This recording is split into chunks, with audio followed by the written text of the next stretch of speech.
Καινούργια ταινία. Η ένωσή μας είναι πάντα κοντά στους καλλιτέχνες. Εμείς θα ωφεληθούμε.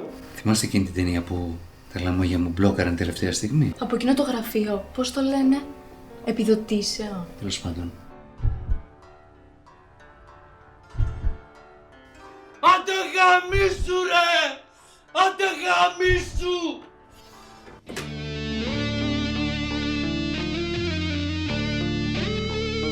Μην κάνεις έτσι, αφού τα έχω κανονισμένα.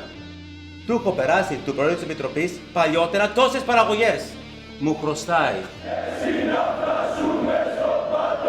Κάποιοι δώσανε ποσοστά και πήραν προτεραιότητα. Τα ξεφτυλίσατε.